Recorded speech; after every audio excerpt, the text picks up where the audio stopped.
Alright, you already know what it is. Wanting to make an audio. We gonna make it do what it do, when it do, and how it do. Huh, like, subscribe, hit that bell. You already know.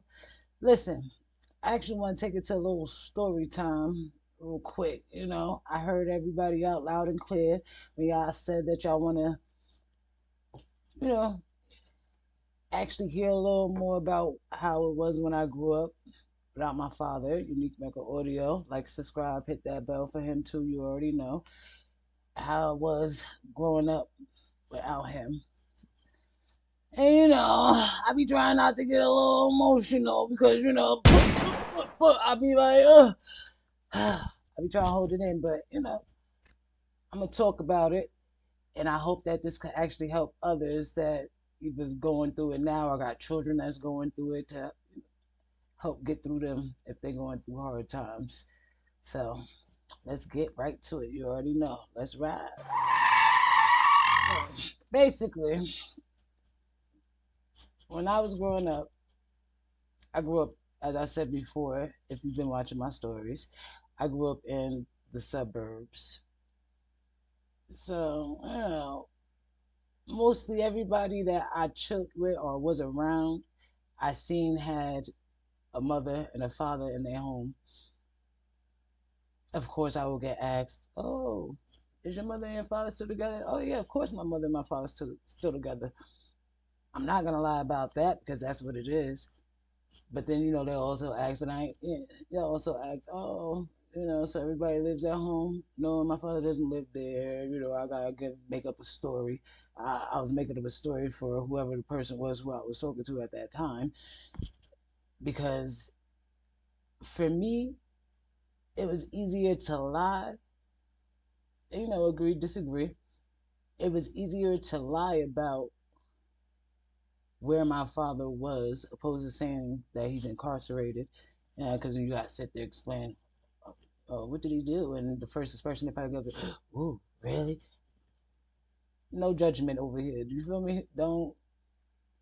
I don't even want anybody to judge my situation, my father, or anything like that, because at the end of the day, y'all don't know anything. You know what I mean? So I rather kept, I kept it cute. I told, I don't want to say lies, but I made up cute stories that I felt like wouldn't uh, require too many questions, and I was right, and it stayed like that. My friends, the ones that I actually considered my friends at that time, I did, told the truth to, and they just kept it from their parents, as that's what they said. But who really knows? Now, in school, I was never the best when it came to listening or to authority in general. I ain't even gonna hold you. But it's like, I always looked at it like, what do y'all know? Y'all know nothing about me or how I should be moving. Like, my brain was just like, I'm gonna be a rebel without a cause. Nobody was really telling me anything otherwise. You know what I mean? So I always did what I wanted to do and as I wanted to do it. So when I would get in trouble in school, my mom, she'll tell my father sometimes, and I guess she'll probably tell him the times when she really felt like she needed to get through to me and I wasn't listening, and she felt like maybe he could actually be a help, regardless of where he was at. Now, I actually wanted him to find out. I ain't gonna hold you. I wanted him to find out because he never went hard on me the way my mother did, and I don't know if that was because where he was, he knew his discipline couldn't, hold water as her discipline could, because she's actually here in the house with me, so she could really say what I could and what I can't do. He could more so just give me advice on how I should be moving. You feel what I'm saying? So, like, I wanted him to hear the things I was doing and how I was acting, so he could see I'm just like you, man. Like, you understand what I'm saying? Ain't nobody gonna tell me what I can't do and what I can do. Like, That's not happening. Like I'm like you. In my brain, I'm like, the more I'm like you, the more I put myself around people I know you would have been around, or you were around, or was as you were. I felt like I'm closer to you. You know what I mean? So yeah, I definitely did start crossing the bridge. You know what I mean? I started crossing the bridge because I felt like I gotta keep lying over here in the suburbs, telling these folks straight up stories about my father when like I ain't ashamed of this man. I gotta sit and lie about where he at and what he really doing. Like I ain't even with all that. So I actually started crossing the bridge. I was going to the city as much as I could possible, and I was meeting and hanging around people I know I probably shouldn't have had been, but it felt right at that time, and I felt like I belonged there because these is people I could really sit and be like, yeah, my pops is locked up. You know what I mean? He did da da da da da da, and I'm not being judged. I'm being more respected, if anything. And most of the time, people actually heard about my pops and his store and all that. So it's like I was, you know what I mean? I was hanging around with dudes older than me, and at that time, that's what I wanted because these is people that I'm pretty sure really was connected or knew or went to the parties that my father went to, and that made me feel so much closer to him because he may not be right here, but these is people that know you and at least known of you because I'm sure my father wasn't letting too much close to him, but it just felt right.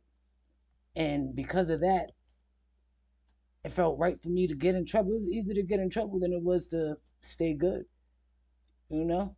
And it's like I felt like I didn't have to hide who I was and being in the streets. And I kind of made myself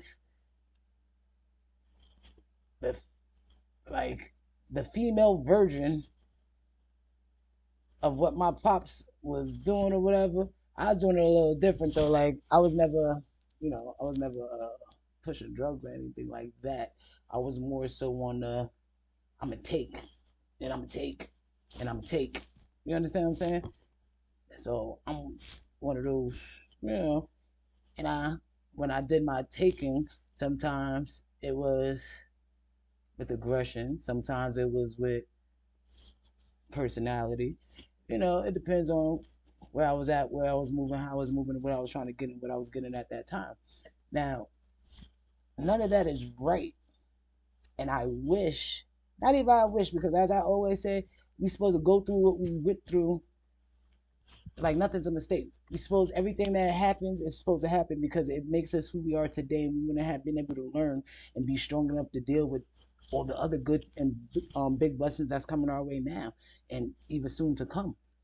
So I don't regret anything, but I literally understand now what and why I was out moving the way I was moving. I was thinking it was just fun, but I really understand now as I got older. And I've been through a couple of things and things I could get myself out of, some things I couldn't get myself out of, but I've always learned from what I went through.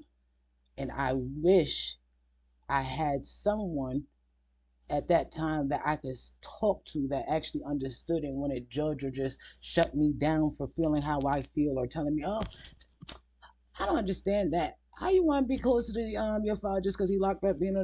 Let me just speak. Like if I had one person, and no disrespect to anybody in my family or whatever, but if I had one person that I could actually relate to me, understand, and really listen to me, that I could speak to with no judgment, no anything, just be there.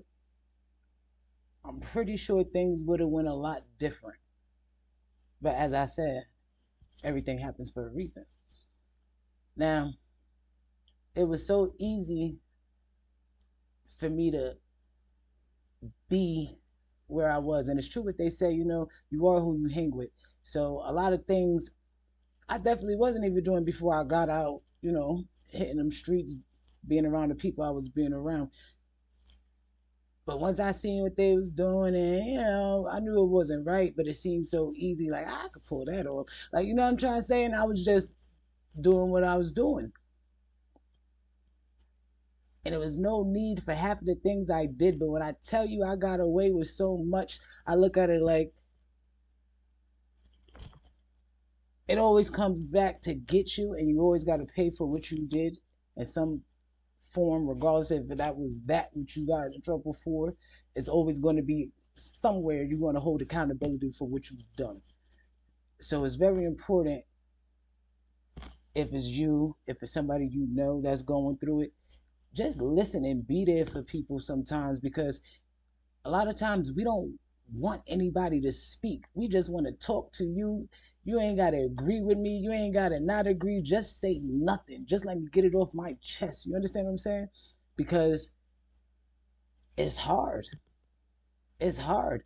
And the way I dealt with it, I held all my emotions in it. Like I was the sweetest.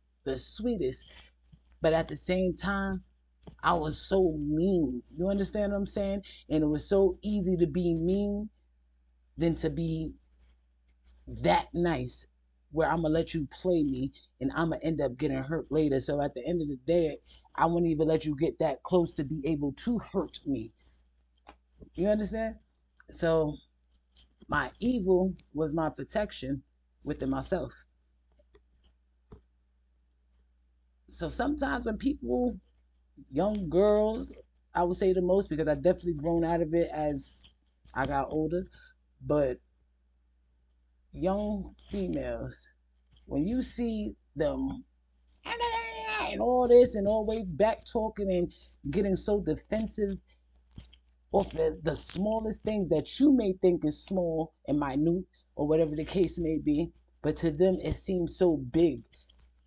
Just listen. Take time to even see if there's something going on. Look at who it is. If it's your people, you understand. Try to have some type of empathy and understand them, because a lot of times when people don't know how to feel their emotion right, because they don't want to feel that pain, it's easier to get that rage out and release it on any or anyone. You understand what I'm saying? So it's like, just take that time to be that ear and just ask. Don't ask a generic, oh, how you doing today? No. How are you feeling with your father, your mother, whoever, not being here right now? I know it. Be a little more with your question. You ask anybody any day of the week, oh, how you doing? Oh, I'm good, because that's a general question, right? Really try to be there and just listen, because a lot of times that's all we need. All right, I'm gonna cut this one short though. You already know. But I'm gonna let y'all know in my next video, I should have a number for you guys to hit me up, just to chop it up with me.